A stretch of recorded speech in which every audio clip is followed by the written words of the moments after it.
Right, how's it going? My name is Justin, and I've created this YouTube channel basically because I wanted to give you a first-hand experience of what I have went through and what I continue to go through of being a Prince Hall Mason. Um, there's a lot of things that are out there. A lot of people have created a lot of things. There's a lot of conspiracy theories and things of that nature, and a lot of it is untrue. A lot of people, they got mad because they didn't make it in, and so they want to, say false things. You may have groups of Masons out there that are not doing the right thing. Um, and puts a bad image upon the rest of us. So with this, like, I wanted to clear the air and basically tell you what I've been through, whatever I've experienced. I want to open the door where people can ask me questions and things of that nature. So getting right into it, for the disclaimer, the views and opinions that I bring forth no way express the views and opinions of the lodge or Grand Lodge of where I hold my membership with. So, with that being said, basically, I am the junior warden of St. James Lodge number 114 out of Brooklyn, New York, under the most worshipful Prince Hall Grand Lodge of the state of New York. Um, I now have been a Mason going on about 11 years. Um, been an awesome journey. It's had its ups and its downs. Um, so with this first episode, I'm gonna tell you how I got started in. Growing up, I was raised by my great grandmother, and my great grandmother, she was an Eastern Star, and that's where I first got, the influence, and being able to see, everything around me was through her. I can remember everywhere she went, she took her Eastern Star book. And what she did was back in the day, you would take paper and whatnot, and you would cover the outside of the book. You make your own makeshift book cover, and that's what she did. And she would take that book everywhere. I don't care if she was going to the doctor's office. While she's waiting for the doctor, she'd pull the book open and just read and study. And nobody knew, what she was reading. It wasn't one of those things where it was just, advertised. So, I knew what she was reading because when I got older, you know, um, I knew that was what she was reading, because it would be one book that she would never let me touch. She would never ever let me touch that book, and she was very very big on education, and she was very very big on making sure that I was reading and improving my reading level and things of that nature. But with that book there, that was one book that I could never ever touch. Um, Being with her, I went and got to go to a lot of things. I got to go to um, a lot of church going things that they went, and I would be sitting in the back pews while she was with her Eastern Star sisters, and the Eastern Stars would be on one side and the Masons were on the other side. So a lot of times I would go with her to her meeting, and their meeting at this place, it was an old building, and of course it was in the black side of town, and basically they would meet upstairs. Like there was a staircase that went upstairs, and that's where they would hold their meetings. And downstairs, it was like a little lobby area downstairs where they had chairs and little couches and stuff. And that's pretty much where I would hang out, would be downstairs, and I would do my homework and things of that nature while they were upstairs having their meeting. And then when they would finish, we would go home. So, like I said, I've growing up around, the Eastern Stars and the Masons, a lot of my great grandmother's sisters, those were, they were like my family as well. They always looked out for me and things of that nature. My great grandmother's brothers, who were the Masons, they would always as well look out for me. She could leave me with them and not have to worry about anything, and I was very, very well taken care of.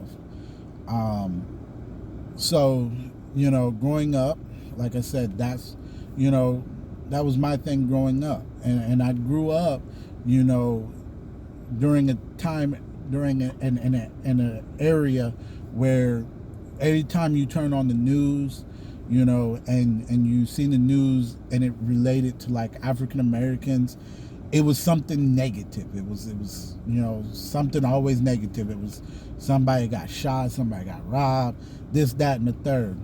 And it was very, very hard to find something that was even remotely positive.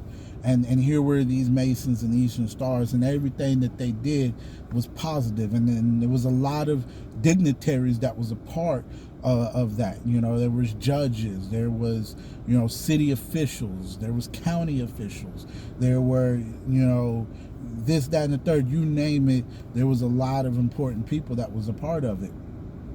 So with that being said, I was started to get older, and when I got older, I was like, I know that this is what I wanted to be a part of. I wanted to be a part of a movement that put African Americans in a positive, light, where you had men and women of color that, number one, were doing the right thing, living the right way, and were also helping out in their community. A lot of community functions, and also it was very, very spiritual. A lot, like I said, a lot of times, we would go to a church, and they would be there at the church, and they got this, they would speak, and they would present a check to the church, and things of that nature. So like I said, from young as a kid, I told myself that was what I was going to do. That's what I was going to be. Well, as life goes on, it kind of faded away, and I kind of lost the idea, so to speak. I was out doing me. I was out living life. Particular time, I was working in corrections. I was working in corrections, and I was working at this maximum security jail. And while I was working at this maximum security jail, I was also inspiring to be a minister. I was aspiring to be a AME minister, and a minister in the African Methodist Episcopal Church. And so I was going through the board of examiners. So anybody who's an AME out there, about going through the board of examiners. So I was going through that, as well as working in corrections. I, had advanced to the rank of sergeant, and I was fairly young. I was very fairly young. I hadn't even reached the age of 21 yet, and I was doing all of these things. Sergeant of a maximum security jail, as well as aspiring to be a minister. And the reason why I bring this up is because this is where the inspiration of becoming a Mason, got reintroduced to me. Um, it was a particular night, and normally what I would do is after we had come on shift and we had cleared count, I would go to the booking desk and, I would see what my jail count is and see how many we got left to book and see if we got any releases and things of that nature, so I could be, abreast of how my jail count is looking and kind of estimate and plan if I need to, make any actions or any moves before it gets too late, because not most of the time I worked overnights. So, working overnights, you had to, make the best out of situations a lot of times, because a lot of the higher ranking people, a lot of your judges, a lot of your, dignitaries, they're home, they're asleep, and, there's not a lot that you can do on the overnights. So I was, trying to get those things done and accomplished before a lot of people go home or before a lot of people go to sleep, and then I can't get nobody, trying to ring the phone.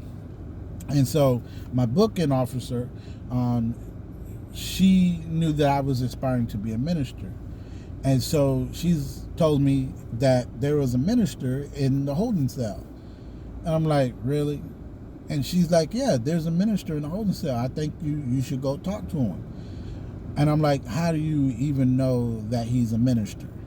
Is he a legit minister? Because, working in corrections, from time to time, we see a lot of people that come in that claim a lot of things. I had people come in claim they didn't work for the CIA and the FBI. So how do you know this guy's a minister? So she told me that he was in there and he was singing a song, and she told him that he could sing really good, and that's when he had told her that he was a minister, and had showed her his minister's card, a card, like a business card, that he was a minister. So it was a slow night, and I didn't really have too much going on. So I pulled him out of the holding cell to talk to him, and I said, well, my booking officer, she tells me you're a minister. And he's like, yes. And, he tells me, the church that, he pastors of. And this night was a Saturday night, and he was telling me that, he wishes to hurry and get out because, he had to preach in the morning, and, he still needed to work on his sermon. So now I'm intrigued. I'm like, so what is a preacher doing in my holding cell? So he tells me that the reason why he got, locked up was he was coming from a minister's conference. He was coming from a minister's conference, and he really had to go to the bathroom. And the officer got behind him as he pulled into the driveway of his house. That's when the officer turned on his lights. He got out of the car, asked the officer, can you go in the house and use the bathroom? The officer told him, yeah, you can do that. He went in the house, used the bathroom, came back out to see what the officer wanted, and then the officer arrested him for, it wasn't for resisting arrest. I wanted to say it was maybe fleeing or something like that. So I'm like, okay, your story sounds a little bit far-fetched. I don't think an officer would do that, let you go in the house and, use the bathroom and whatnot, and then try to arrest you because he let you go in the house and use the bathroom. But still yet, I'm like, okay, well, let me check the story. So I pull his arrest record, and I'm reading the narrative from the arresting officer, and sure enough, the arresting officer wrote that in his narrative. So I'm like, oh man, okay, the brother preacher was telling the truth. So now let me see if I can fix this. So I get on the phone and I call the lieutenant of the arresting agency that arrested him. And so the lieutenant, he was like, well, let me get back with you. So because he's like, I just came on shift, let me get back with you. So he did his investigation, and he calls me back, and he's like, yeah, that should have never happened. It was a rookie officer. So he's like, at this point in time, there's nothing that I can do as far as taking the charge away. The only thing I could do is PR him out, which, for those that don't know, PR is personal reconnaissance bond, where a person can get out on a PR bond and don't have to pay anything. So he's like, I can PR him out, and then he just have to come to court, and then we can get the charges dropped there in court. So I'm like, all right, cool. So he's like, all right, so I'll send the PR up in a minute. So I tell him, and I pull him back out of the holding cell, tell him the good news. So I said, all right, let's go ahead and process you in, so when the PR bond comes up, we can go ahead and release you. So while we're processing him in, the officer who arrested him comes and brings the PR bond up. So we release him. After we finish processing him, so now we're in the process of releasing him. So I'm walking him out of the facility, and so as I walk him out, he turns around and he gives me a handshake, which I kind of figured it was a Masonic handshake, because it was a different handshake, the way that he gave me the handshake. And once again, growing up around my great grandmother, and growing around the Eastern Stars and Masons, I knew that they had a handshake. I didn't know what the handshake was or what it meant, but I knew that they had a special kind of handshake. So I told him, I don't know what handshake you gave me, but if it was a Masonic handshake, I'm not a Mason. And so he was like, oh, how do you know then it was a Mason handshake? And then I went into the story to tell him, and he's like, well, whenever you're ready to ride that goat, call me. And so he gave me his number, and so I'm like, all right, cool. So once again, time goes on. I ain't forgot about it. I'm still doing me, still living life. And I get transferred to another jail. I get transferred to another jail, another unit. This time, I work my way up to a lieutenant now. So now I'm a lieutenant, and I'm at this new jail, and I'm going through the boxes because where this new jail was, I had to move. So I had to pack everything up, move to where they sent me to this new jail, and everything. So I'm now at my new place, and I'm unboxing everything, and I come across the number of the guy from the jail, and I remember. So I give him a call, and I tell him where I'm at, and he's like, well, I know a brother that's in that area. I'll give him your number, and he'll give you a call. So I was like, okay, cool. Well, the very next day, I get a call from the guy, and sure enough, he doesn't live that far away from me, so he invites me over to his house. So I go over to his house, and we sit down, and we talk. We talk for maybe a good 2 or 3 hours, and then I guess I must have satisfied him, because he goes in the back, and he comes back out with the petition to join his lodge, and he said, fill this out, and tells me how much for the initiation fee, and he says, bring it back. So I'm so eager that I only hold on to it for about a week. Within a week, I was already on the phone calling him, ready to turn it back in. So I turn it back in and everything, and a month goes by, and then I get a call where he wants me to come down to the lodge. And so I come down to the lodge, and they conduct their investigation. There was about 4 brothers there, and they investigated me down at the lodge. He wasn't there, but they investigated me. And so another month goes by before I hear anything, and then I finally hear something, and it's like, okay, you made it in. And it was the senior deacon of the lodge, and he's like, you made it in, and he's like, prepare the copy. So come to find out, the lodge that I joined was a military lodge. So a lot of guys in this lodge, they military or prior military. So, a lot of the lingo I had to pick up because at the time I wasn't military. So he tells me, prepare the copy. So he gives me a whole bunch of names and numbers. And he said, these are the people who are going to be coming through with you. Call them. Y'all need to, meet. This is the uniform, but I want y'all to be in, the same color. I don't want this one to be in this color and this one to be in this color. So y'all need to call each other and organize. Have a good day. I was like, well, dang, that was short, sweet, and to the point. So, I start calling, and, we scheduled a date and a time that, we were all going to meet up. And next thing you know, the rest is history. And I come in, get initiated on my first. The next month, I got my second degree. And then the next month after that, I got my third degree and became a third degree Master Mason. So that's the story of how I became a Mason.